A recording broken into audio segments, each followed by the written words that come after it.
자, 이제 도시군 관리계획이라는 주제, 그리고 이제 용도 지역이라는 주제로 공부를 하실 거예요. 자, 우리가 교재 71페이지부터 공부를 하게 될 텐데, 미리 이제 간단하게 칠판 통해서 좀 설명을 드리고 용도적 본론을 설명을 드리겠습니다.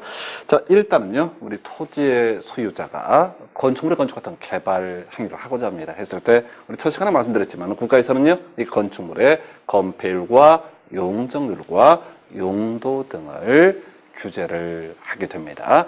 물론 이 건폐율 용적률에서 간접적으로 높이지 않은 문제도 발생을 해요. 자, 그런데 토지 소유자에게 건폐율과 용적률과 용도 제한 등을 규제하기 위한 계획을요, 우리가 이제 도시군 관리 계획이라는 용어를 씁니다. 그래서 우리 보통 수업 진행할 때는 관리 계획이라는 용어를 많이 쓰게 될 텐데, 이때 도시 또는 군이라는 개념은요, 특별시와 광역시와 특별자치시와 특별자치도 시 또는 군을 총칭해 부를 때 도시 또는 군이라고 부릅니다. 그래서 결과적으로 내가 서울의 땅을 가지고 있어요. 그러면 서울시의 도시군 관리계획, 그 토지에 존재하는 관리계획을 확인해 보게 되면 건폐율과 용적률과 용도 제한 등을 확인을 할 수가 있습니다. 자, 그런데 문제의 이 관리 계획이라고 하는 게 하나가 아니라 여러 개 계획을 묶어서 관리 계획이라고 부르게 됩니다. 그 중에 오늘 첫 번째 논의할 주제가 용도 지역이라는 개념이에요. 자, 용도 지역이라고 하는 거, 자, 관리 계획 일종이에요. 해서 절차 뒤에 따로 설명드리겠지만 미리 간단해 볼게요.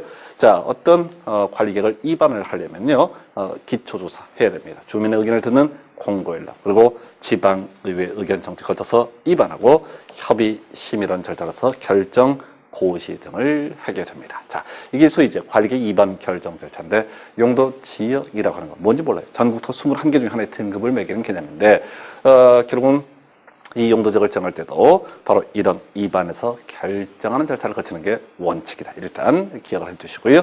해서 토지가 있으면 항상 용도 지역이라는 개념은 존재합니다. 전국토 21개 중에 하나의 등급을 매기게 돼요. 그래서 국가 입장에서 다시 한번 생각해 보겠습니다. 어떤 토지의 건폐율 등을 기존의 용도지역에서 나오는 규제를 바꿔주고 싶다라고 할 때는 다시요, 입안 결정 과정을 거쳐서 21개의 다른 하나로 용도지역을 이렇게 바꿔주면 건폐율과 용적률과 용도 제한 등이 바뀌게 됩니다. 시간들이 많이 걸리고요, 좀 복잡하거든요. 그래서 자, 그러면 기존 토지에 있는 이 건폐율, 용적률, 용도 제한 등 중에서 일부만을 좀 바꾸는 방법이 없을까라고 해서 만들어진 개념이 용도 지구의 지정 변경에 관한 계획, 줄여서 용도 지구라고 얘기를 합니다. 그래서 자, 용도 지구도 다 모르겠는데 관리계획 일종이에요. 그래서 기본적으로 입안 결정 과정을 거쳐야 되고요. 용도 지구의 지정이 있으면요, 역시 건폐율 등의 규제. 그러면 이런 경우 있겠네요. 용도지역은 이미 존재한다고 그랬으니까 용도 지구까지 있게 되면 용도 지역에 따른 규제 있을 테고요. 용도 지구에 따른 규제가 충돌하면 용도 지구를 우선하여 적용합니다. 자, 그 다음에 용도 구역이라고 해서 오른쪽 또 논의하게 될 텐데, 소위 그린벨트로 불리는 부분이 대표 값이에요. 개발 제한 구역이라는 부분인데, 하여튼 용도 구역도요, 관리계획 일종입니다. 그래서 용도 구역을 지정할 때는요, 입안에서 결정하는 과정을 거쳐야 될 것이고, 용도 구역 지정에 따라서 건폐율 등의 규제가 도출돼요. 그래서 용도 지역에 따른 규제와 용도 구역이 충돌하는 부분에서는 용도 구역을 우선하여 적용합니다.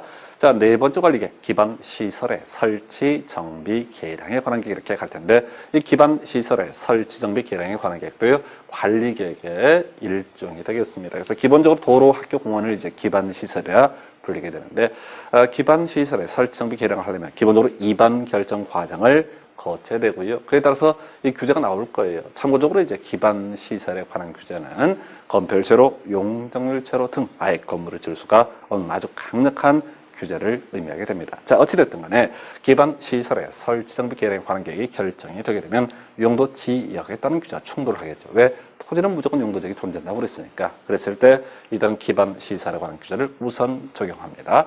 자, 그 다음에 용도 지역에 따른 규제에다가 추가적으로 변화를 주는 방법 중에 하나가 지구 단위 계획이라는 게 있을 수가 있습니다.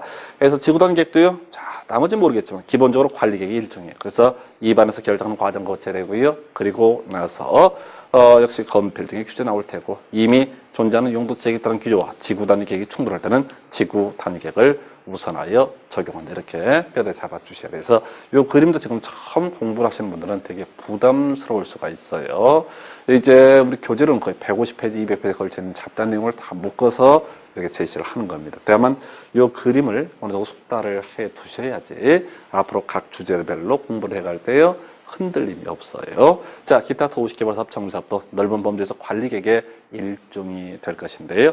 문제는 그거죠. 이 법을 따로, 이 도시개발법이라는 법과 도시 및 주거환경 정비법이라는 법을 통해 따로 이 규제가 이루어집니다. 그래서 우리가 국토기획법이라는 법에서 주로 논의를 하게 되는 관리계획은 요 5개.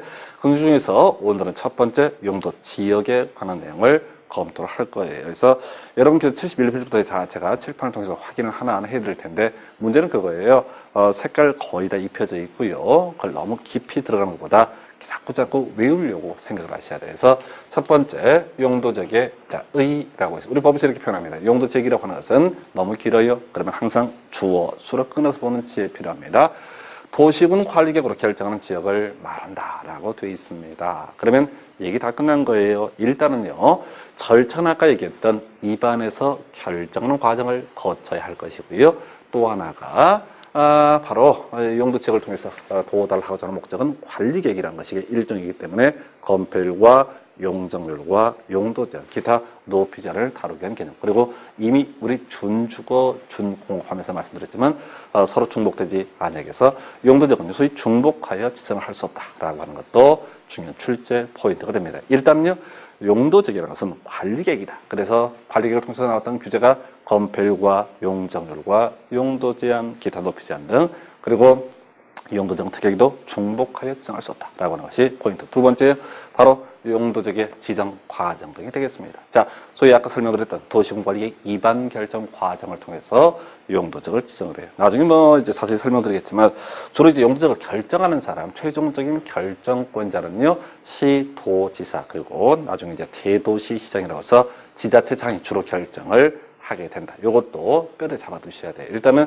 자, 이런, 용도적을 정하면 제일 먼저 기초조사부터 해봐야 됩니다. 해서 이미 공부하신 것처럼 용도 지역이라고 하는 거요. 자, 총 21개가 존재했었죠. 크게 도시지역, 관리지역, 농림지역, 자연환경 보존지역에서 도시지역은 우리 앞에 공부하실 때 여러분 교재 나와 있지만 인구와 산업이 밀집되어 밀집이 예상돼서 주로 개발 등을 하기 위한 그리고 총 16개, 크게 4개로 분류가 됩니다. 그 다음에 관리지역, 사실 이제 도시지역, 농림지역, 자연환경 보존지역 어느 한쪽에 속하기 애매한 땅을 관리지역이라고 불렀어요. 그래서 이 관리지역, 계획관리, 생산관리, 보전관리라고 해서 도시역에 가까운 땅을 계획관리지역, 여러분 교재는 72페이지 나와 있죠.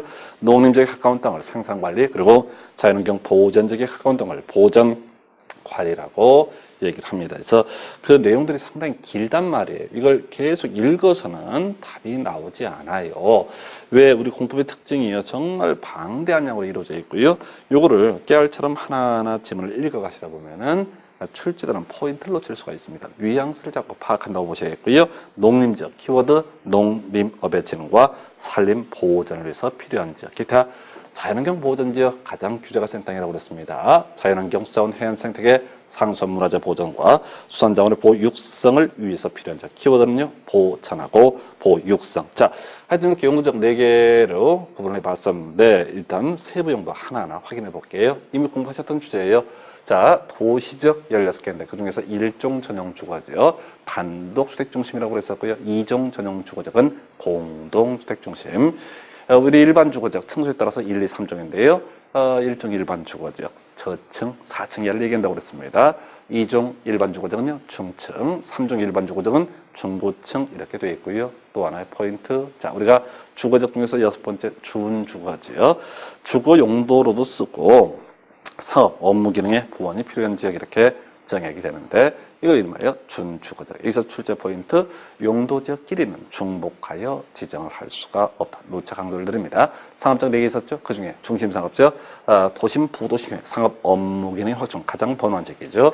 일반 상업지역, 일반적인 상업 기능 업무 기능을 위해서 필요한 지역도 있고요. 근린 상업지역은요, 재래시장, 근린 지역에서 일용품 등의 공급을 위해서 필요한 지역에서 재래시장, 유통상업지역은요, 도매시장을 얘기합니다.